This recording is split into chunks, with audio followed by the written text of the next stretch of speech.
আমাকে দল থেকে মনোনয়ন দেওয়া হয় নাই, কোন অদৃশ্য কারণে সেটা আমার জানা নেই। ঢাকা ৭ আসনের আমি স্বতন্ত্র প্রার্থী। আমি ঢাকা মহানগর দক্ষিণ বিএনপির যুগ্ম আহ্বায়কের দায়িত্ব পালন করে যাচ্ছি। আমাকে দল থেকে মনোনয়ন দেওয়া হয় নাই, কোন অদৃশ্য কারণে সেটা আমার জানা নেই। আমারটা বাতিল হয়েছিল যে ১০ জন 1% 10 জনকে তারা তদন্ত করে খুঁজে ৮ জন পেয়েছিল, আর ২ জনকে পায় নাই, তারা কর্মস্থলে ছিল। যেই কারণে আমারটা বাতিল হয়েছিল।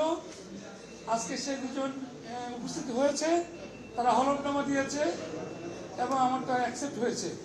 আলহামদুলিল্লাহ, আপনাদের ধন্যবাদ। ইনশাল্লাহ আমি আগামীতে ঢাকা ৭ থেকে স্বতন্ত্র প্রার্থী হিসেবে নির্বাচন করবো ইনশাল্লাহ।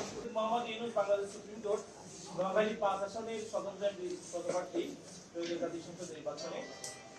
তো ৩ তারিখ ৩/১/২০২৬ তারিখে আমাদের মনোনয়নপত্র যাচাই-বাছাইয়ের সময় রিটার্নিং কর্মকর্তা নোয়াখালী আমার মনোনয়নপত্রটি যাচাই-বাছাই বাতিল করে। তো সেই বাতিলের আদেশের বিরুদ্ধে আমরা নির্বাচন ট্রাইব্যুনালে এসে আমরা আপিল করেছি। সে আপিল আজকে আমার মঞ্জুর হয়েছে। সেই মর্মে আমি নোয়াখালী ৫ আসনের জাতীয় সংসদ নির্বাচনে একজন স্বতন্ত্র প্রার্থী হিসাবে জনগণের কথা এবং আশা প্রত্যাশার কথা বলার সুযোগ পেয়েছি। তো সেক্ষেত্রে মিডিয়ার মাধ্যমে সারা বাংলাদেশ এবং নোয়াখালী ৫